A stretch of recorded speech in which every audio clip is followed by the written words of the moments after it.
வணக்கம் மக்களே, நீங்கள் பார்த்து கேட்குறது முக்கிய கமிட்டி. நாங்கள் ஹோஸ்ட் காட்ஸிலா எக்ஸ் காங் நம்மளை நெருக்கிட்டு இருக்கேன். ஸோ அதுக்கு முன்னாடி காட்ஸிலா வெர்சஸ் காங்கில் என்னென்ன விஷயங்கள் நடந்துச்சு, அந்த படத்தில் என்னென்ன ஈஸ்டர் எக்ஸ் எல்லாம் ஒழிச்சு வச்சிருக்காங்க, காட்ஸிலா எக்ஸ் காங்கில் வர மாதிரி ஏதாவது சம்பவங்கள் உள்ள நடந்திருக்கான்னு சொல்லி அதை மொத்தமாக பிரேக் டவுன் பண்ண போகிறோம். அது சம்மந்தப்பட்ட நிறைய இன்ட்ரெஸ்டிங்கான தியரிஸுமே சேர்த்து தான் இந்த வீடியோவில் போட்டிருக்கேன். காட்ஸிலா எக்ஸ் காங் வரதுக்கு முன்னாடி சும்மா நம்மளை வெறியேற்றிட்டு போவோம். உங்களுக்கு தெரியாத நிறைய ஹிடன் டீடைல்ஸ் இருக்கு, மொத்தமாக பார்த்துடலாம். படத்தோட ஓப்பனிங்ல இருந்தே வந்து பார்த்தீங்கன்னா ஈஸ்டர் எக்ஸ் ஆரம்பிக்குது. ஸோ ஓப்பனிங் ஷாட்டில் நம்ம WB லோகோ வரும்போது லெஃப்ட் சைடில் நீங்கள் வந்து பார்த்தீங்கன்னா அங்கே அஃப்கோர்ஸ் நம்ம காங் அப்படி கெத்தாக பார்த்துட்டு இருக்காரு. அண்ட் ரைட் சைடில் நிறைய பேர் வந்து பார்த்தீங்கன்னா காங்க வணக்கிற மாதிரி வந்து காமிச்சிருக்காங்க. அதை தொடர்ந்து அடுத்ததாக லெஜெண்டரி லோகோ வரும்போது இந்த இடத்துல தான் பார்த்தீங்கன்னா ஒரு மிகப்பெரிய ட்விஸ்ட் நான் எதிரே பார்க்கல. ஸோ அஃப்கோர்ஸ் எல்லாருக்குமே தெரிஞ்சிருக்கும், காட்ஸிலா இருக்காங்க, இந்த பக்கம் வந்து பார்த்தீங்கன்னா நிறைய மக்கள் இருக்காங்க. பட் அவங்க ரெண்டு பேருக்கும் நடுவில் வந்து பாருங்க ஒரு குட்டி காட்ஸிலா நிற்கிற மாதிரியே தெரியல. ஸோ இது வந்து ஆக்சுவலாக மினிலா அப்படின்னு சொல்லுவாங்க. காட்ஸிலா பேபி இல்லைனா காட்ஸிலா ஜூனியர் அப்படின்னு ஏகப்பட்ட பேர்கள் இருக்கு. சோ ஆக்சுவலா டெக்னிக்கலா இந்த படத்துல வந்து பாத்தீங்கன்னா மினிலா அல்லது குட்டி காட்ஸிலா வந்து பாத்தீங்கன்னா அப்பியர் ஆகிறதா இருந்துச்சு. சோ அதெல்லாத்தையும் வந்து பாத்தீங்கன்னா ஸ்கிரிப்ட்ல வந்து மொத்தமா கேன்சல் பண்ணிருக்காங்க. படத்தை ரொம்பவே சுருக்கி இருக்காங்க. மேடிசன் அவங்களுடைய கம்ப்யூட்டர் நோண்டி பார்த்துட்டு இருக்கும்போது அதுல வந்து பாத்தீங்கன்னா மாத்ரா பிரெக்னன்ட்டா இருக்காங்க அப்படிங்கிற ஒரு விஷயத்துக்கான த்ரெட் ஆர் பாசிபிள் ஒரு டைட்டில் வந்து பாத்தீங்கன்னா ஆர்டிகல் எழுதப்பட்டிருக்கு. காட்ஸிலா கிங் ஆஃப் மான்ஸ்டர்ஸோட போஸ்ட் கிரெடிட் சீன்லயே வந்து பாத்தீங்கன்னா இந்த மாதிரி மாத்ராவோட முட்டைகளை வந்து மொனார்க் கண்டுபிடிச்சிருக்காங்க அப்படின்னு சொல்லி மென்ஷன் பண்ணிருப்பாங்க. சோ அந்த முட்டைக்குள்ள இருக்கிறது அடுத்த மாத்ராவா இல்லாம ஒரு குட்டி காட்ஸிலா வருதா எப்படி இருக்கும்னு சொல்லி யோசிச்சு பாருங்க. டைட்டில் சீக்வென்ஸ்ல இருந்து பாத்தீங்கன்னா இந்த டீடைல்ஸ் காமிக்கப்பட்டிருக்கு. மிக முக்கியமா காட்ஸிலாவோட ஹைட் அண்ட் வெயிட் வந்து கொடுத்திருக்காங்க. ஆல்சோ நம்ம காங்குக்கும் பாத்தீங்கன்னா கொடுத்திருக்காங்க. பட் ரெண்டுத்தையும் நீங்க வந்து கம்பேர் பண்ண முடியாது. பிகாஸ் நம்ம காட்ஸிலாக்கு வந்து பாத்தீங்கன்னா 1,64,000 டன்ஸ் சொல்லி மென்ஷன் செய்யப்பட்டிருக்கு. அதுவே நம்ம காங்குக்கு வெறும் 150 டன்ஸ் தான். அதாவது டெக்னிக்கலா நம்ம காங்கை விட இந்த பக்கம் காட்ஸிலா 1000 மடங்கு ஓவர் வெயிட்ங்கிற பத்தி காமிச்சிருப்பாங்க.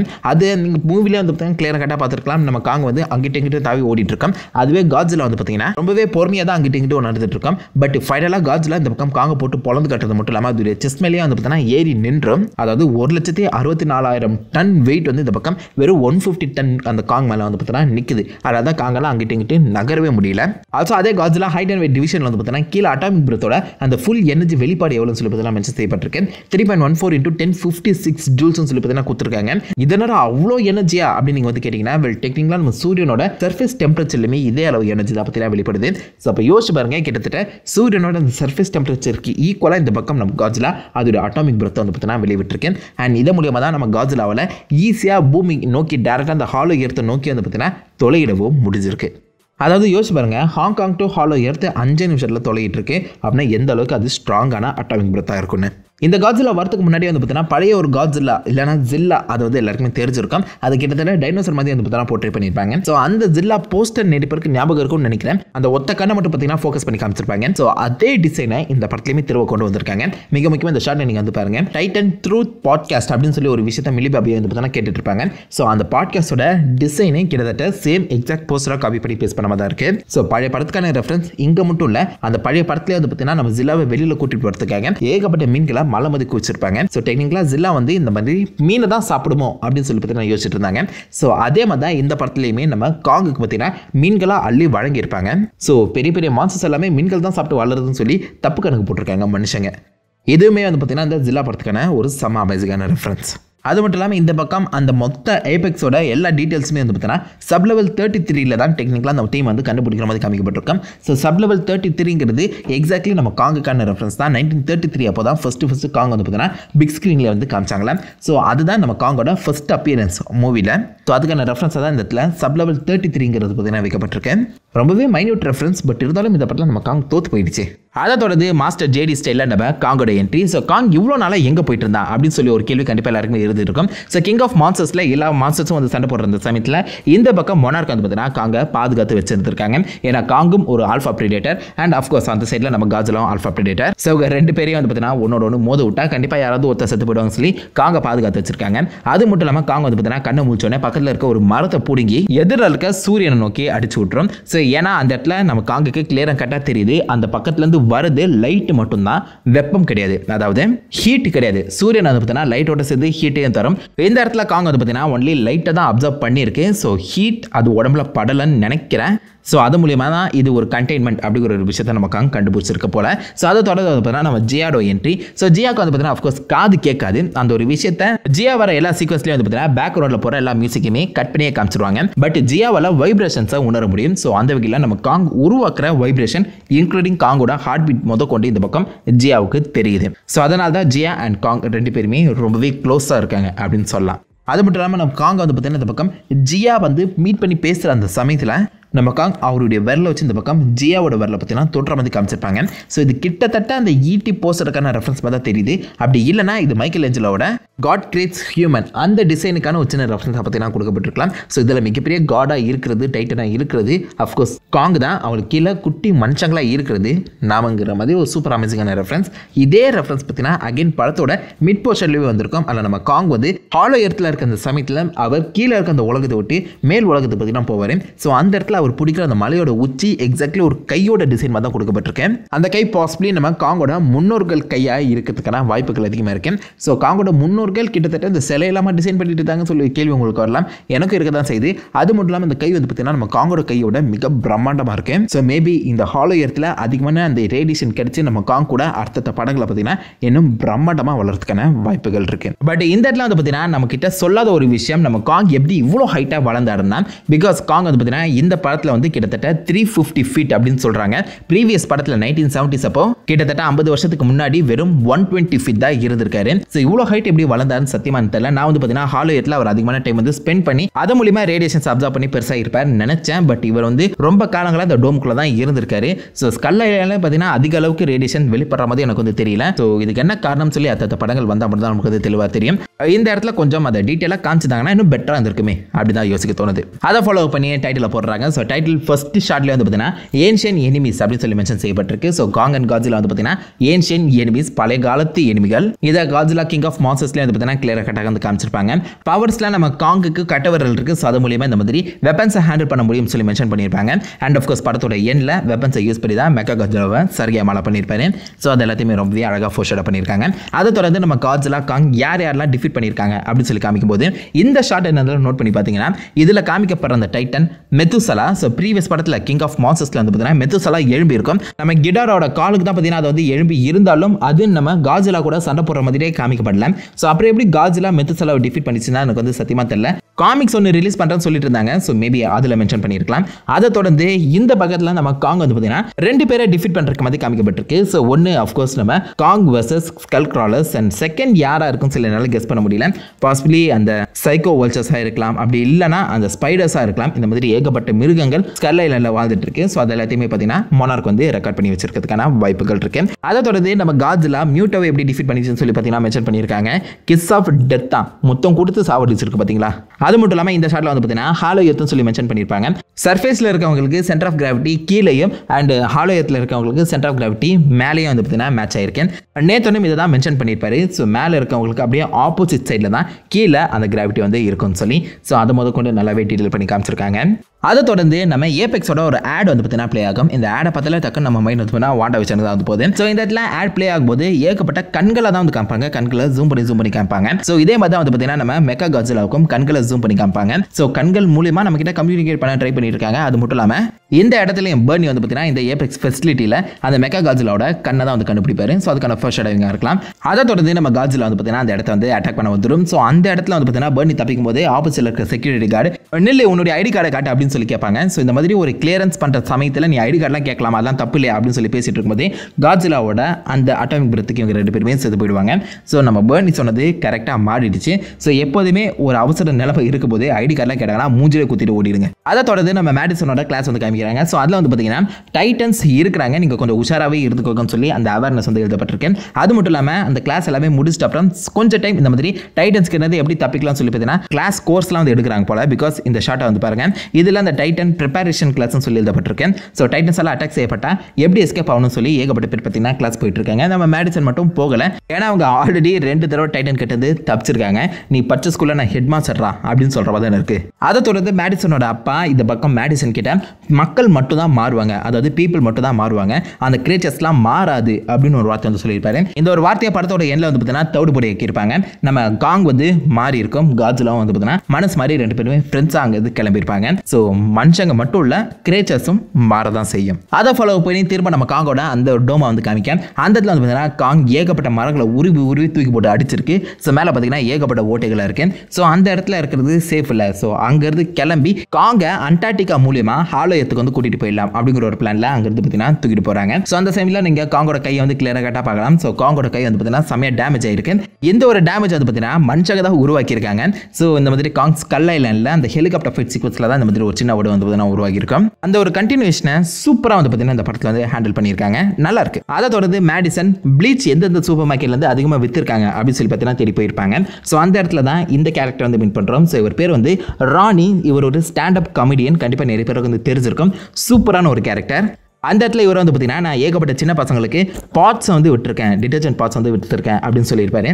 ஸோ இது வந்து கண்டிப்பாக சில பேருக்கு தெரிஞ்சிருக்கலாம். அந்த டைட் பாட் சேலஞ்சுன்னு சொல்லி பார்த்தீங்கன்னா 2 வருஷத்துக்கு முன்னாடி வந்து நடந்துச்சுல, அந்த டைட் பாட்ஸ் எடுத்து சில சின்ன பசங்களை வந்து கடிச்சு சாப்பிட்டு இருந்தாங்க. ஸோ அது ஒரு மிகப்பெரிய இஷ்யூவாகவே இருந்துச்சு. ஸோ அது இந்த இடத்துல மென்ஷன் பண்ணியிருக்காங்க. அதை தொடர்ந்து அஃப்கோர்ஸ் பர்னியை கண்டுபிடிச்சி பர்னி மூலியமாக இந்த பக்கம் ஏபெக்ஸ் ஃபெஸ்ட்ல இதை பார்த்தீங்கன்னா இன்வைட் பண்ண போவாங்க. பட் அதுக்குள்ளேயே இந்த பக்கம் காட்ஸிலா வந்து பார்த்தீங்கன்னா நம்ம காங்கை அடிக்கிறதுக்காக வந்திருக்கும். ஏன்னா என்னோட ஆல்ஃபா ப்ரீடேட்டர் வந்து பார்த்தீங்கன்னா இருக்கான்ல, ஸோ அவனை சும்மா விட்டுற முடியுமா அப்படின்னு சொல்லி பார்த்தீங்கன்னா அடிக்கிறதுக்காக கிளம்பி வந்துருவாங்க. இந்த இடத்துல நம்ம காட்ஸிலா வந்து பார்த்தீங்கன்னா அதோடைய அந்த டோர்சல் ஃபின்ஸை ஆக்டிவேட் பண்ணலை. ஸோ அது ஒரு இன்டிமிடேஷனை வந்து பார்த்தீங்கன்னா வெளியில் காட்டலை.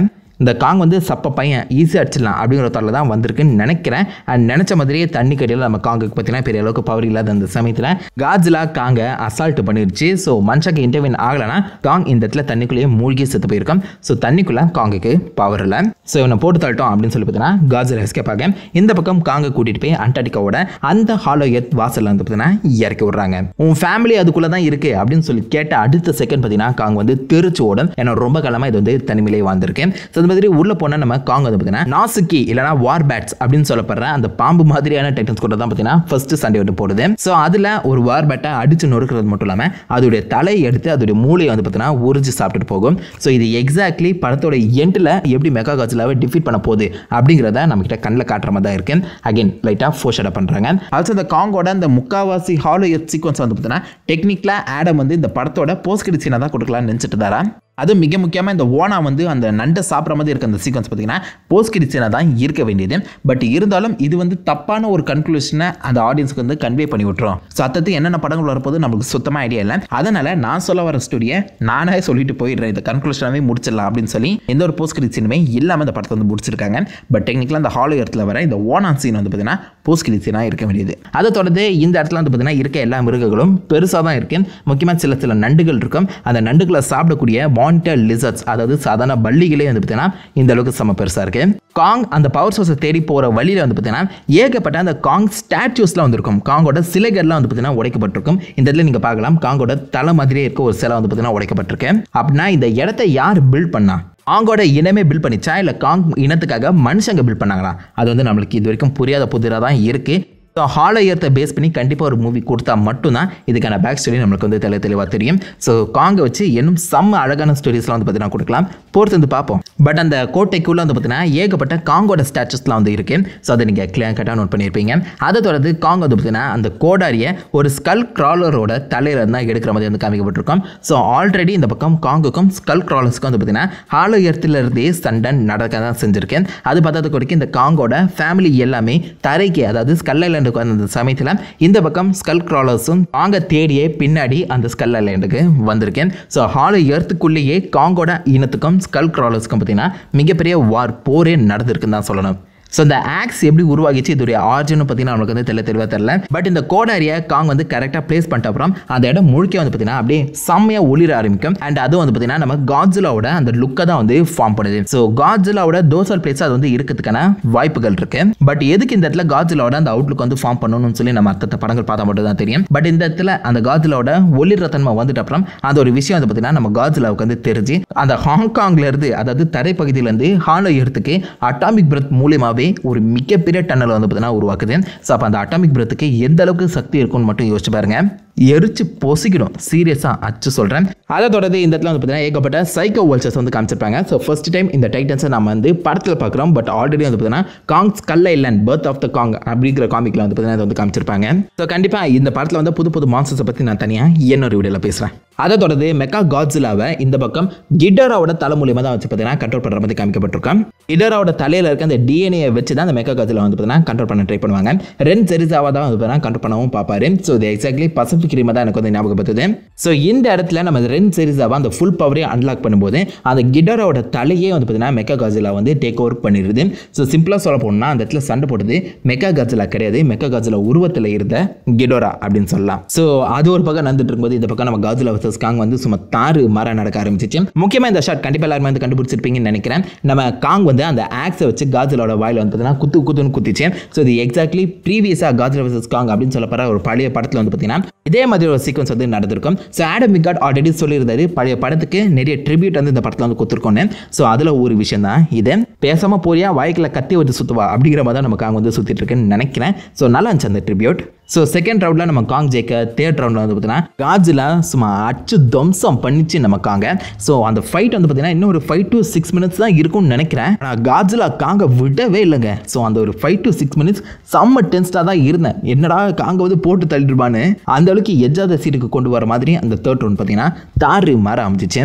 பட் அந்த ஃபைட்டில் அஃப்கோர்ஸ் நம்ம காட்ஸிலா தான் ஜெயிச்சிருக்கு. ஸோ அதுக்கப்புறம் பார்த்தீங்கன்னா காட்ஸிலா வர்சஸ் மெகா காட்ஸிலா நடக்க நம்ம காங் வந்து இயல்ச்சு ஊஞ்சு அப்படிங்கிற மாதிரி கில்லி ஸ்டைலில் வந்து பார்த்தீங்கன்னா ஷோல்டரை ரெடி பண்ணிக்கிட்டே பக்கத்தில் இருக்க அந்த ஆக்ஸையும் எடுத்துக்கிட்டு மெகா காட்ஸிலாவை ஒரே போட போட்டு தம்சம் பண்ணிச்சு. ஸோ ப்ரீவியஸாக எப்படி நாசிக்கே கொண்டு அதோடைய தலையை எடுத்துச்சோம் அதே மாதிரி தான் காங் இந்த பக்கம் நம்ம மெகா காட்ஸிலா வந்து பார்த்தோன்னா போட்டு தள்ளி அதோடைய தலையை எடுத்துருக்கு. ஃபைனல் பேட்டில் தான் பார்த்தீங்கன்னா இந்த படத்தோட ஹைலைட்னு சொல்லலாம். பிகாஸ் மொத்த கதையுமே தூக்கி அங்கே தான் வச்சிருப்பாங்க. ஸோ அந்த இடத்துல நம்ம காட்ஸிலா வர்சஸ் காங் நடக்கிற அந்த சமயத்தில் காட்ஸிலாவோட வாயை உடச்சு அதை காலி பண்ணிடலாம்னு சொல்லி நம்ம காங் வந்து ஃபர்ஸ்ட் அந்த காட்ஸிலாவோட தாடைக்கு தான் ஏம் வச்சு அதை உடைக்க ட்ரை பண்ணோம். ஸோ இதே மாதிரி தான் ப்ரீவியஸாக வந்து 2 படங்கள்லையுமே நம்ம காட்ஸிலா அதோடைய எனிமிஸை க்ளோஸ் பண்ணியிருக்கேன். மிக முக்கியமாக இந்த கிங் காங் படத்தில் அந்த டைனோசரை போட்டு தள்ளியிருக்கோம். அதுக்கும் முன்னாடி ஒரு பழைய படம் ரிலீஸ் இருக்கேன். அதுலேயுமே பார்த்தீங்கன்னா ஒரு டைனோசரை இப்படி தான் கொண்டு இருக்கும். அது மட்டும் இல்லாமல் காங் படத்தில் கூட நம்ம ஸ்கல் கிராலரில் வந்து பார்த்தீங்கன்னா அதோடைய தாடையை பிடிச்சி தான் கொலை பண்ண ஃபர்ஸ்ட்டு ட்ரை பண்ணவே செய்யும். ஸோ தாடையை பிடிச்சி உடைக்கிறதுங்கிறது இந்த பக்கம் நம்ம காங்கோட ஒரு சிக்னேச்சர் மூவ் போல. அந்த ஒரு விஷயத்தையுமே இந்த பக்கம் நம்ம காட்ஸிலா கிட்ட பார்த்தீங்கன்னா ட்ரை பண்ண பார்த்துருக்கு. பட் காட்ஸிலா வந்து தக்காளி ஏங்கிட்டே வாடா அப்படின்னு சொல்லி நம்ம காங்க பார்த்தீங்கன்னா தூக்கி போட்டு மிதிச்சிருக்கேன். அது மட்டும் இல்லாமல் நம்ம காங்கோட அந்த ஆக்ஸ் வந்து எக்ஸாக்ட்லி காட்ஸிலாவோட அந்த டோர்சல் பிளேட்ல இருந்தால் பார்த்தீங்கன்னா உருவாக்கவே பட்டிருக்கேன். ஆனால் அந்த டோர்சல் பிளேட்டை நல்லா நோட் பண்ணி பாருங்க.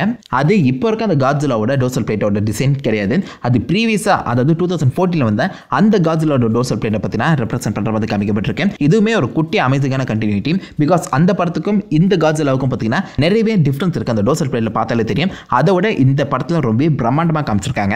ஸோ டக்குன்னு எப்படி அது வந்து வளர்ந்துச்சு நீங்கள் வந்து கேட்டிங்கன்னா நம்மளுக்கு எப்படி அப்பப்போ நகத்தை வெட்டி திரும்ப வளர்க்க வைக்கிறோமோ அதே மாதிரி காட்ஸிலாவுமே பார்த்தீங்கன்னா அப்பப்போ அது முதுகில் இருக்க அந்த டோர்சல் பிளேட்ஸை ரிமூவ் பண்ணிட்டு புதுசாக ரெஃப்ரெஷ் பண்ணிக்கிட்டே இருக்கும். அண்ட் அந்த டோர்சல் பிளேட்ஸ் இந்த பக்கம் நம்ம காட்ஸிலாவோட அந்த அட்டாமிக் பிரெத்துக்கும் மிகப்பெரிய அதிகமான சக்தியை கொடுக்குது. ஸோ டெக்னிக்கலாக அதோட முழு எனர்ஜியுமே இந்த இடத்துல தான் ஸ்டோர் ஆகிருக்கு போல. ஸோ எந்த அளவுக்கு அதிகமான எனர்ஜி அதுக்கு கிடைக்குதோ அந்த அளவுக்கு இந்த டோர்சல் பிளேட்ஸும் பார்த்தீங்கன்னா பெருசாகிட்டே போகுமா. ஸோ இது வந்து டெக்னிக்கலாக கிங் ஆஃப் மான்ஸ்டர்ஸ்லேயே கிடைச்ச அந்த டோர்சல் பிளேட் தான். ஸோ இருந்தாலும் அந்த பழைய டோர்சல் பிளேட்டுக்கான ஒரு சின்ன ரெஃபரன்ஸ் தான் இந்த இடத்துல காமிக்க ட்ரை பண்ணியிருக்காங்க. அண்ட் இந்த ஆக்ஸை உருவாக்குனது கண்டிப்பாக நம்ம காங்கோட முன்னோர்கள். ஏன்னா அந்த ஆக்ஸை வந்து பார்த்தீங்கன்னா ஒரு ஸ்கல் கிராலரோட மண்டையில தான் சொருவப்பட்டிருக்கும். ஸோ அப்படி பார்த்தா ஆரம்ப காலகட்டத்தில் நிறைய காட்ஸிலாவுக்கு ஒரே மாதிரியான டோர்சல் பிளேட் தான் இருந்திருக்கு. ஸோ இப்போ தான் மாடர்னாக வந்திருக்க நம்ம காட்ஸிலாவுக்கு வித்தியாசமான டோர்சல் பிளேட் கொடுத்துருக்காங்க. அது ரொம்பவே நல்ல டச். அது மட்டும் இல்லாமல் இதே இடத்துல வந்து பார்த்தீங்கன்னா நம்ம காட்ஸிலா வந்து டெக்னிக்கலாக காங்கோட இந்த சேரை சுற்றி இருக்க மாதிரி காமிச்சிருப்பாங்க. ஸோ இந்த இடத்துல நம்ம காங் வந்து ஹாலோ எர்த்தை ரூல் பண்ணிட்டு இருக்க ஒரு ராஜா மாதிரி. அண்ட் அவரை சுற்றி இந்த மாதிரி காட்ஸிலா இருக்க அந்த சமயத்தில் மேபி நம்ம காங்கையுமே சேர்த்து காட்ஸிலா ப்ரொடெக்ட் பண்ணிட்டு இருக்காரோ இதுக்கான எக்ஸ்பிளனேஷன் கிளியராக கட்டாக கொடுக்கலாம். பட் யோசிச்சு பாருங்க, எனிமையாக இருந்தாருன்னா அவரை இந்த மாதிரி த்ரோன் ரூம்ல அதுவும் அவர் உட்கார சேருக்கு பக்கத்தில் வரைஞ்சி வச்சிருப்பாங்களா. பட் என்னதான் இருந்தாலும் பழங்காலத்துலேருந்து இந்த சண்டைகள் நடக்கிற மாதிரி தான் வந்து மென்ஷன் செய்யப்பட்டிருக்கேன். அதை தொடர்ந்து நம்ம மெகா காட்ஸிலா உள்ள போது எல்லாருமே பார்த்தீங்கன்னா போட்டு பொழுது கட்டிட்டு இருப்பாங்க.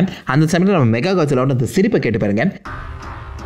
வெல் டெக்னிக்கலாக சிரிப்பு கிடையாது, அது மெகா காட்ஸிலாவோட ரோர் கத்துது அது. பட் சிரிப்புங்கிற மாதிரி ஹா அப்படிங்கிற மாதிரி தான் நம்ம காதுக்கு வந்து கேட்குது. இதே 3 டைம் வச்சிருக்காங்கன்னா வெல் கிங் கிடோராவோட அந்த மூலையை யூஸ் பண்ணி தானே இந்த பக்கம் நம்ம மெகா காட்ஸிலாவே டிசைன் பண்ணியிருக்காங்க.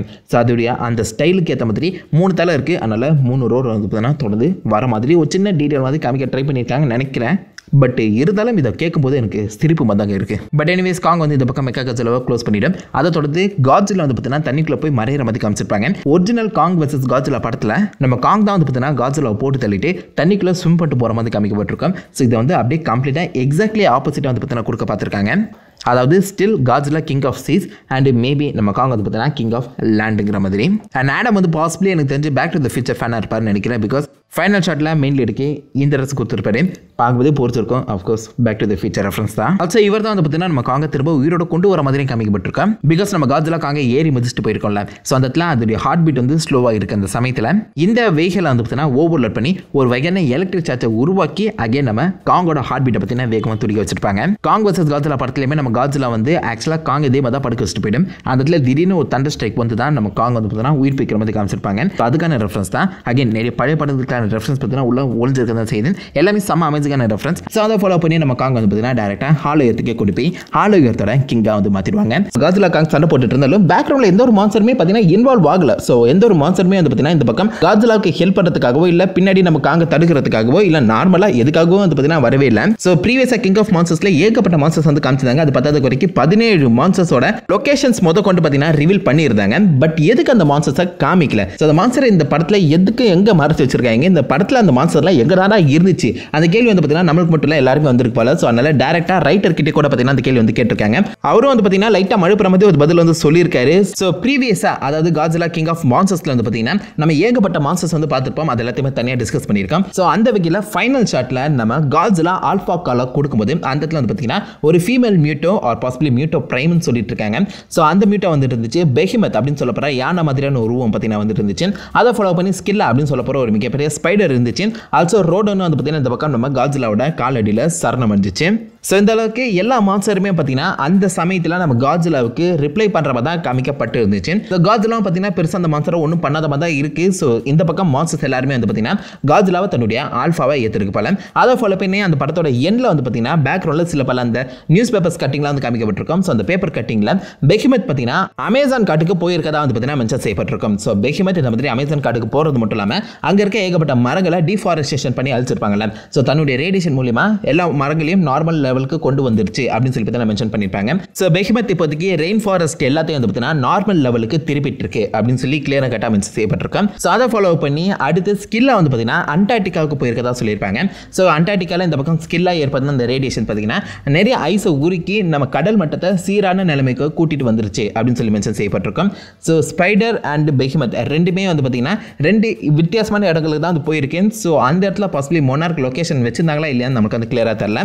பட் அது ஏற்படுத்தின ரேடியேஷன் நம்ம உலகத்தை கொஞ்சம் சீரமைக்க உதவி இருக்கேன். அதை ஃபாலோ பண்ணி ரோடன் எங்கே போச்சுன்னு நம்மளுக்கு தெரியல. அது வந்து பார்த்தீங்கன்னா அடிபட்டும் இருந்துச்சு. இந்த பக்கம் மாத்திரம் வந்து பார்த்தீங்கன்னா ரோடனுக்கு சம்மடி கொடுத்துருந்துச்சு. ஸோ பாசிபிளி ரோடன் வந்து பார்த்தீங்கன்னா ஏதாவது ஒரு எலிமலையை தேடி போய் உள்ளேயே ஹைபர்னேட் ஆகிறதுக்கான வாய்ப்புகளும் இருக்கு. அண்ட் மொனார்க்கோ வந்து பார்த்தீங்கன்னா இந்த பக்கம் ரோடனை தன்னுடைய கட்டுப்பாட்டில் கொண்டு வந்திருக்கலாம். மியூட்டோ எங்கே போச்சுன்னு சொல்லி பார்த்தீங்கன்னா மென்ஷனே செய்யப்படலை. ஸோ மியூட்டோ இருக்கா இல்லையா இல்லைனா அது பாசிபிளி தரைக்கடியில் போயிடுச்சான்னு சொல்லி பார்த்தீங்கன்னா எந்த ஒரு தெளிவான எக்ஸ்பிளனேஷன் கொடுக்கப்படல. மியூட்டோ வந்து காஜிலாவை கொள்றதுக்காக வருது. இப்போதைக்கு காஜிலா ஆல்ஃபாவா இருக்கும்போது கண்டிப்பா மியூட்டோ வந்து பார்த்தீங்கன்னா காஜிலாவை எதிர்த்து நிற்கதா செஞ்சிருக்கணும். பட் அந்த மாதிரி செய்யல. அப்படி இருக்கும்போது பாசிபிளி நம்ம மியூட்டோ வந்து பார்த்தீங்கன்னா காஜிலாவுக்கு பயந்து தரைக்கடியிலே போயிருக்கிறதுக்கான வாய்ப்புகளும் இருக்கு. மெத்துசலா எங்க போச்சுன்னு சொல்லி அந்த ஃபைனல் கட்டில் வந்து பார்த்தீங்கன்னா சொல்லப்படல. அது மட்டும் இல்லாமல் மாத்ராவோட முட்டைகளை மொனார்க் வந்து கண்டுபிடிச்சிருக்காங்க அப்படின்னு சொல்லி மென்ஷன் பண்ணியிருக்காங்க. அந்த ஒரு மென்ஷனிங்க நீங்க இந்த பக்கம் காஜிலா வர்சஸ் காங்லே பார்த்துருக்கலாம். மாத்ரா எப்படி பிரெக்னென்ட் ஆயிடுச்சுன்னு சொல்லி பார்த்தீங்கன்னா ஒரு இன்டர்நெட் கான்ஸ்பிரசி வந்து போயிட்டு இருந்துச்சு. ஸோ மாத்ரா பாசிபிளி அடுத்த காஜிலா 3 சொல்லி ஏதாவது வந்துச்சுன்னா அதில் இன்ட்ரடியூஸ் ஆகிறதுக்கான வாய்ப்புகளும் இருக்கு. சரி இப்போதைக்கு நம்ம கிங் ஆஃப் மான்ஸ்டர்ஸ் விட்டு இந்த காஜிலா வர்சஸ் காங்ல வந்தோம்னா ஓப்பனிங் ஷாட்ல வந்து பார்த்தீங்கன்னா காஜிலா எத்தனை மான்ஸ்டர்ஸ் வந்து ஃபேஸ் பண்ணிருக்கு எத்தனையோ டிஃபீட் பண்ணிருக்குன்னு சொல்லி ஒரு சின்ன கணக்கு வந்து பார்த்தீங்கன்னா போட்டிருப்பாங்க. ஸோ அதில் ஏகப்பட்டதற்கு அடிஷனல் ஷீட்லாம் அவங்க எழுதுற மாதிரி தான் இருக்கும். முதல்ல மியூட்டோவை கிஸ் ஆஃப் டெத் மூலியமா சாவச்ச மாதிரி காமிச்சிருப்பாங்க. அதை ஃபாலோ பண்ணி நம்ம கிடராவை நியூக்ளியர் பஸ் மூலியமா சாவச்சதா காமிச்சிருப்பாங்க. பட் அதை தொடர்ந்து நான் முன்னாடி சொன்ன எல்லா மான்ஸ்டர்ஸையும் வந்து பார்த்தீங்கன்னா ரெட் கலர் பாக்ஸில் போட்டு டிஃபீட்டட் அப்படின்னு சொல்லி எழுதப்பட்டிருக்கும். ஸோ என்னை பொறுத்த வரைக்கும் காஜிலா எல்லா மான்ஸ்டர்ஸையுமே கொண்டு இருக்காது. ஏன்னா மான்ஸ்டர் தான் இந்த உலகத்துக்கு பார்த்தீங்கன்னா அகைன் ஒரு பேலன்ஸ் வந்து கொண்டு வருது. அந்த ரேடியேஷன் மனுஷங்க ஏற்படுத்தின டேமேஜை பார்த்தீங்கன்னா சரி செய்ய உதவுது. ஸோ காஜிலா அகைன் பேலன்ஸுக்காக சண்டை போடுற அந்த சமயத்தில் மொனார்க் வந்து பார்த்தீங்கன்னா இந்த பக்கம் காஜிலா ஆல்ஃபாவாக தானே இருக்குது. ஸோ அதுக்கு கீழே தான் இவங்க எல்லாருமே இருப்பாங்க போல. ஸோ டெக்னிக்கலாக டிஃபீட்டட் தானே அப்படின்னு சொல்லி பார்த்தீங்கன்னா மென்ஷன் செஞ்சிருக்கலாம். முக்கியமாக மெத்துசலா வந்து பார்த்தீங்கன்னா டிஃபீட்டட் சொல்லி காமிக்கப்பட்டிருக்கு. பட் மெத்துசலா அந்த இடத்துக்கே வரல. அதாவது நம்ம காஜிலாவோட ஆல்ஃபா காலிக்கு வந்து பார்த்தீங்கன்னா மெத்துசலா இந்த மாதிரி ரியாக்ட் பண்ற மாதிரி காமிக்கலாம். ஸோ பாசிபிளி எனக்கு பொறுத்த வரைக்கும் மெத்துசலாவை நிஜமாலே காஜிலா கொண்டு இருக்கலாம். ஏன்னா அது கிடராவோட ஆல்ஃபா காலுக்கு தான் பார்த்தீங்கன்னா ரிப்ளை பண்ணிருந்துச்சு. அது மட்டும் இல்லாமல் இந்த உலகத்திலே மிகவும் பழமையான மிருகமே மெத்துசலா தான். பேரை பார்த்தாலும் உங்களுக்கு தெரியும் மெத்துசலாங்கிறதே ரொம்ப பழமையான மிருகம் தான். காஜிலாவே மில்லியன் கணக்கு வருஷத்துல வந்து பார்த்தீங்கன்னா ஓல்டு. சொந்த வகையில் மெத்துசலா அதோட ரொம்ப ஓல்டாக தான் இருக்கணும்னு நம்புறேன். ஸோ இந்த மாதிரி ஏகப்பட்ட மான்ஸ்டர்ஸை நம்ம காஜிலா டிஃபீட் பண்ணியிருக்கதா வந்து பார்த்தீங்கன்னா இந்த இடத்துல வந்து காமிச்சிருப்பாங்க. கண்டிப்பாக காஜிலா இத்தனை மான்ஸ்டர்ஸ் பார்த்தீங்கன்னா கொண்டு இருக்காது. பட் தான் ஆல்ஃபாவாக இருக்கும்போது தனக்கு கீழே எல்லாருமே டிஃபீட்டட் கேட்டகரியில் தான் இருப்பாங்க. ஸோ யாருமே அவனை எதிர்த்து நிற்கலன்னா அன்ன போஸ்ட்டில் நம்ம இந்த பக்கம் காதுலா ஜெயிச்சாருன்னு கூட சொல்லலாம். ஸோ அப்படி தான் மொனார்க் வந்து நம்பிட்டு இருக்காங்க. ஸோ அப்படி இருந்தாலும் இப்போதைக்கு இந்த மான்ஸ்டர்ஸோட ஆல்ஃபாவே நம்ம காஜுலா தான். ஸோ காஜுலா ஹெல்ப் பண்ணுறதுக்கு நம்ம மற்ற மான்ஸ்டர்ஸ் வந்திருக்கலாமே சொல்லி நீங்கள் நினைப்பீங்க. ஸோ அந்த இடத்துல தான் ரைட்டர் பார்த்தீங்கன்னா உள்ள போது ஒரு விஷயத்த சொல்கிறாரு. நிறைய மான்ஸ்டர்ஸ் பார்த்தீங்கன்னா ஹாலோ எர்த்துக்கு போய் ஹைபர்னேட் ஆகியிருக்கலாம் சொல்லி. அதாவது இந்த உலகம் மழைய நிலைமைக்கு வரும்போது ஏகப்பட்ட டைட்டன்ஸ் பார்த்தீங்கன்னா ஹாலோ எர்த்துக்கு போய் தான் ஹைபர்னேட் ஆகிட்டு இருந்துச்சு. நம்ம ஸ்கில்லாக எடுத்துக்கோங்க, மெத்துசலாலாம் மலை மாதிரியே மாறிடுச்சு. அந்தளவுக்கு ரொம்ப காலங்கள் பார்த்தீங்கன்னா ஹைபர்னேஷனில் இருந்திருக்கு. பெஹிமத் பாசிபிளி ஹைபர்னேஷன் பற்றி நான் போயிருக்கலாம். அண்ட் ஸ்கில்லா அண்டார்டிகாவில் தான் இருந்திருக்கு. அண்டார்டிகா தான் அந்த மாதிரி ஹாலோ எர்த்துக்கு போகிறதுக்கு ஒரு மிகப்பெரிய வழியே. ஸோ பாசிபிளி ஸ்கில்லா அந்த ஸ்பைடர் மாதிரி இருக்க உயிரினம் பார்த்தீங்கன்னா ஹாலோ எர்த்துக்கே போயிருக்கலாம். ஆல்சோ ஹாலோ எர்த்தில் நிறைய நண்டு மாதிரியான ஸ்பைடர் உயிரினங்களையும் நான் வந்து பார்த்துருப்பேன். ஸோ அந்த வகையில் பார்க்கும்போது நிறைய மான்ஸ்டர்ஸ் பார்த்தீங்கன்னா ஹாலோ எர்த்தில் போய் ஹைபர்னேட் ஆகியிருக்க வாய்ப்புகள் அதிகமாக இருக்குது. இதை அந்த காஜுலா வெர்சஸ் காங் ரைட்டரை பற்றி நான் சொல்லியிருக்காரு. மொனார்க் சைட்லேருந்து எந்த ஒரு இன்ஃபர்மேஷன் அவருக்கு வந்து கிடைக்கல. பட் இருந்தாலும் இது வந்து பார்த்தீங்கன்னா பாசிபிலிட்டிஸ் இருக்கக்கூடிய காரணம் தான். ஏன்னா ரொம்ப நாள் கழிச்சு இந்த பக்கம் பார்த்தீங்கன்னா ஏகப்பட்ட மான்ஸ்டர்ஸ் வந்து எழும்பியிருக்கு. இது மோஸ்ட் ஆஃப் த மான்ஸ்டர்ஸ் பார்த்தீங்கன்னா தரை பகுதியில், அதாவது எர்த் சர்ஃபேஸ் பகுதியில் தான் எழும்பியிருக்கு. அப்படி இருக்கும்போது அதுக்கு ஏகப்பட்ட எனர்ஜி வந்து பார்த்தீங்கன்னா தேவைப்பட்டிருக்கலாம். ஸோ நிறைய ரேடியேஷன்ஸ் அப்சர்வ் பண்ணணும்னு சொல்லி முக்கால்வாசி மான்ஸ்டர்ஸ் அகைன் ஹாலோ எர்த்துக்கே ரிட்டர்ன் ஆகியிருக்கலாம். அதனால தான் நம்ம காஜுலா வெர்சஸ் காங் ஃபைட் அப்போ அது வந்து வரல அப்படின்னு சொல்லி ரைட்டர் பார்த்தீங்கன்னா மென்ஷன் பண்ணியிருக்காரு. அது மட்டும் இல்லாமல் அகைன் நம்ம காஜுலா ஆல்ஃபாவாக இருக்கும்போது அதுக்கு ஹெல்ப் பண்ண வரலமே சொல்லி நேர்பேர் கேட்டிருப்பீங்க. ஸோ அந்த இடத்துல நம்ம காஜுலா ஆல்ஃபா காலை கொடுக்கல. ஸோ ப்ரீவியஸாக கிங் ஆஃப் த மான்ஸ்டர்ஸில் நீங்கள் பார்த்துருந்தீங்கன்னா நம்ம கிடோரா ஆல்ஃபா காலை கொடுத்துருக்கோம். ஸோ அதை கேட்டு அப்புறம் தான் மற்ற எல்லா மான்ஸ்டர்ஸை பார்த்தீங்கன்னா எழுவி வந்திருக்கும். முக்கியமாக காஜுலாவை டிஃபீட் பண்ணிட்ட அப்புறம் தான் அந்த ஆல்ஃபா காலையை நம்ம கிடோரா பார்த்தீங்கன்னா கொடுத்துருக்கோம். நான் கிங்காக மாட்டேன்டா, நான் சொல்கிறது கேளுங்கடா அப்படிங்கிற மாதிரி தான். பட் இந்த இடத்துல நம்ம காஜுலாவுக்கு அந்த ஆல்ஃபா கால் தேவைப்படலை. ஏன்னா நீங்கள் காஜுலாவோட கம்பேர் பண்ணும்போது இந்த பக்கம் அகைன் நம்ம காங் வந்து ஒரு தத்துக்குட்டி. சீரியஸாக ஒரு வயசு வந்து பார்த்தீங்கன்னா வெறும் ஒரு 200 தான் இருக்குன்னு வச்சுக்கோங்களேன். ஆனால் அந்த சைடில் நம்ம காஜுலாவோட வயசு மில்லியன் கணக்கு, அதாவது ஆயிரக்கணக்கில் லட்சக்கணக்கில் நம்ம காஜுலாவுக்கு வயசு இருக்கு. அது கூட கம்பேர் பண்ணும்போது அகைன் நம்ம காங் வந்து ஒரு தத்துக்குட்டி. அப்படி இருந்தாலும் செம்ம ஃபைட் வந்து கொடுத்தாரு. அது மட்டும் இல்லாமல் வந்து பார்த்தீங்கன்னா காங் வந்து குறுக்கால வந்து குறுக்கிழம்பு வச்சுக்கிற கதை தான் நடந்திருக்கு ஹாங்காங் ஃபைட் அப்போ. ஸோ அந்த சமயத்தில் வந்து பார்த்தீங்கன்னா காஜுலா மெகா காஜுலாவை தேடி தான் வந்திருக்கேன். அந்த ஏபெக்ஸ் கிரியேட் பண்ணிட்டு அந்த மிஷினை தேடி தான் வந்திருக்கேன். ஸோ அந்த சமயத்தில் தேவையில்லாமல் தான் பார்த்தீங்கன்னா நம்ம காங் வந்து உள்ள வந்து அடி வாங்கியிருக்காரு. ஸோ அந்த சமயத்தில் இவன் அடிக்கிறதுக்குலாம் நான் ஆல்ஃபா கால் கொடுத்து எல்லா மான்ஸ்டரையும் கொண்டு வரணும்னு சொல்லி அவசியமே கிடையாது அப்படின்னு சொல்லி பாசிபிளி நம்ம காஜுலா பார்த்தீங்கன்னா நினைச்சிருக்கலாம். நம்ம காஜுலா ஆல்ஃபா காலை கொடுத்திருந்தா பாசிபிளி இந்த பக்கம் மற்ற எல்லா மான்ஸ்டர்ஸும் ஹைபர்னேஷன்ல இருந்து பார்த்தீங்கன்னா வெளியில் வந்திருக்கும் கிடோராக்கு பண்ண மாதிரி. பட் நம்ம காஜுலா வந்து பார்த்தீங்கன்னா ஆல்ஃபா காலை கொடுக்காத அந்த சமயத்தில் இந்த பக்கம் எந்த ஒரு மான்ஸ்டருமே ஹைபர்னேஷன்லேருந்து வெளியில் வரல. ஸோ அதுதான் அகைன் என்னொரு மிகப்பெரிய காரணம். அண்ட் ரைட்டர் வந்து பார்த்தீங்கன்னா இதை வந்து கன்ஃபார்ம் பண்ணியிருக்க அந்த சமயத்தில் அஃபிஷியலாக எனக்கு தெரிஞ்சது தான் ஒரு ரீசன் அப்படின்னு சொல்லி எடுத்துருக்கலாம். அப்படியே இந்த மாதிரி தரைப்பகுதியில், அதாவது ஹாலோ எர்த்தில் நம்ம காங்க மிகப்பெரிய பாம்புகள் வந்து அட்டாக் பண்ணிச்சு நீங்கள் வந்து கேட்டிங்கன்னா அது எல்லாமே ஹாலோ எர்த்திலே வாழ்ந்துட்டு இருக்க மிருகங்கள். ஸோ அது வந்து பாசிபிளி சர்ஃபேஸ்லேயே வந்து பார்த்தீங்கன்னா வந்திருக்காது. ஹாலோ எர்த்திலே அது வாழ்ந்துட்டு இருக்கு. ஒரு எக்கோ சிஸ்டம் மாதிரி பார்த்தீங்கன்னா அது வந்து நடந்துகிட்டே இருக்கு. ஸோ ஹாலோ எர்த்தில் இருக்க எந்த ஒரு மிருகங்களும் அகைன் நம்ம கிடோரோட ஆல்ஃபா காலுக்கு பார்த்தீங்கன்னா ரிட்டனே பண்ணலை. அது மட்டும் இல்லாமல் சர்ஃபேஸில் ரேடியேஷன் ரொம்ப கம்மி, ஹாலோ எர்த்தில் ரேடியேஷன் ரொம்ப அதிகம். ஸோ ஹைபர்னேஷனில் இருக்கணும்னு சொல்லி அவசியமே கிடையாது. ஐ மீன் ஹாலோ எர்த்தில் வாழ்ந்துட்டு இருக்க எந்த ஒரு மிருகங்களும் பார்த்தீங்கன்னா ஹைபர்னேஷன் போகணும்னு சொல்லி அவசியமே கிடையாது. அதுக்கு தேவையான உணவும் ரேடியேஷனும் ஆட்டோமேட்டிக்காக கிடைச்சிக்கிட்டே இருக்கேன். அதே சர்ஃபேஸ் சைடில் வந்து பார்த்தீங்கன்னா ரேடியேஷன் ரொம்பவே கம்மி. அதனால தான் முக்கால்வாசி மிருகங்கள் பார்த்தீங்கன்னா ஹைபர்னேஷன் போயிருக்கேன். முக்கியமாக நம்ம காஜுலாவே எடுத்துக்கோங்க. காஜுலா அந்த ஹிரோஷிமா நாகசாக்கி போட்ட பாம்பில் தான் பார்த்தீங்கன்னா வெளியிலே வந்துச்சு அப்படின்னு சொல்கிறாங்க. ஸோ அந்த அளவுக்கு அதிகமான ரேடியேஷன் வெளிப்பட்டிருக்கேன். அது வரைக்கும் காஜுலா ஹைபர்னேஷனில் தான் பார்த்தீங்கன்னா இருந்தே இருக்கு. ஸோ அப்படி இருக்கும்போது பாசிபிளி எர்த்தில் இருக்க எல்லா மிருகங்களும் ஹாலோ எர்த்துக்கு போயிருக்கலாம். முக்கியமாக பெஹிமத் பார்த்தீங்கன்னா இந்த படத்தில் வரும்னு சொல்லி ரொம்ப நாளாக ஏமாத்திட்டு இருந்தாங்க. கடைசி வரைக்கும் கண்ணிலே காமிக்கல. ஸோ பார்ப்போம் என்னதான் நடக்க போகுதுன்னு. அண்ட் கண்டிப்பாக இந்த இடத்துல உங்களுக்கு என்ன டவுட் கூட வரலாம். ஸோ காஜுலா வந்து பார்த்தீங்கன்னா சர்ஃபேஸ் எர்த்தில் அகைன் ஆல்ஃபாவாக இருக்கு. இப்போதைக்கு அகைன் தரை பகுதிகளை தாண்டி ஹாலோ எர்த்தில் நம்ம காங் தான் ஆல்ஃபாவாக இருக்கு. அப்படி இருக்கும்போது காங் இந்த மாதிரி ஹாலோ எர்த்தில் இருக்க எல்லா மிருகங்களையும் தன்னோட கட்டுப்பாட்டில் கொண்டு வர முடியுமா? கிடோரா தனக்கான ஒரு ஆர்மியை ஃபார்ம் பண்ண மாதிரி, அகைன் நம்ம காஜுலா தனக்கான ஒரு ஆல்ஃபா கால் மூலியமா ஆர்மியை ஃபார்ம் பண்ண மாதிரி காங்கும் அதுக்கான ஒரு ஆல்ஃபா கால் ஆர்மியை ஃபார்ம் பண்ண முடியுமான்னு கேட்டிங்கன்னா வாய்ப்புகள் இருக்குதா. அகைன் இது காங் ஹாலோ எர்த்துங்கிற ஒரு படம் ரிலீஸ் ஆனால் மட்டும் தான் நமக்கு வந்து தெளிவாக தெரியும். பட் ஹாலோ எர்த்தே வந்து பார்த்தீங்கன்னா அகைன் ஒரு எக்கோ சிஸ்டமாக வாழக்கூடிய ஒரு இடம் தான். ஸோ அந்த இடத்துல ஆல்ஃபாஸ் இருந்தாலும் இல்லைனாலும் ஒரே மாதிரி தான் பார்த்தீங்கன்னா கதை போயிட்டுருக்கோம். ஆல்சோ அகைன் ப்ரீவியஸாக கிடோரோட காலுக்கு இந்த பக்கம் ஹாலோ எர்த்லேருந்து எந்த ஒரு மிருகங்களும் ரெஸ்பாண்டும் பண்ணல. ஹாலோ எர்த்தோட கிங்கை நம்ம காங் இருந்தாலும் அவருடைய ஆல்ஃபா காலுக்கு ஒரு ஆர்மி வந்து பார்த்தீங்கன்னா ஃபார்ம் ஆகுமான்னு கேட்டிங்கன்னா அது ஒரு மிகப்பெரிய கேள்விக்குறி தான். ஸோ பொறுத்து வந்து பார்ப்போம் என்ன மாதிரி இந்த படத்தை வந்து கொண்டு போக போகிறாங்கன்னு. அண்ட் கண்டிப்பாக இந்த மான்ஸ்டர்வர்ஸ் கண்டினியூ ஆகணும். அப்படி ஆகணும்னு நீங்கள் நினச்சிங்கன்னா மறக்காம கீழே கண்டினியூ தான் மாசம் சொல்லி டைப் பண்ணுங்க. ஸோ என்னதான் நம்ம வந்து ரீசன் கொடுத்தாலும் ஒரு மிகப்பெரிய ரீசன் இருக்கு இந்த மாசம் அப்பியர் ஆகாததுக்கு, காசு தான். ஸோ இந்த படத்தோட பட்ஜெட்டே ரொம்பவே கம்மி. இந்த பட்ஜெட்ல காஜிலா காங்க காமிச்சதே பெரிய விஷயம். உனக்கு மற்ற மாசம் வர கேக்குதா அப்படின்னு சொல்ற மாதிரி தான் நமக்கு வந்து இருக்கு. ஸோ அடுத்த டைம் கம்மி பட்ஜெட்ல இல்லாம கொஞ்சம் பெரிய பட்ஜெட்ல நல்ல பிரம்மாண்டமா இருந்தாங்கன்னா நல்லா இருக்கும். ஸோ ஏன் உங்களை தான் உங்களோட வீசா மறக்காம கீழே கமெண்ட் பண்ணிட்டு அந்த லைக் பண்ணி தட்டி விடுங்க. உங்களை நல்ல ஒரு ஆசமான வீடியோல மீட் பண்ணி இருக்கும். Have fun guys. வாட்டா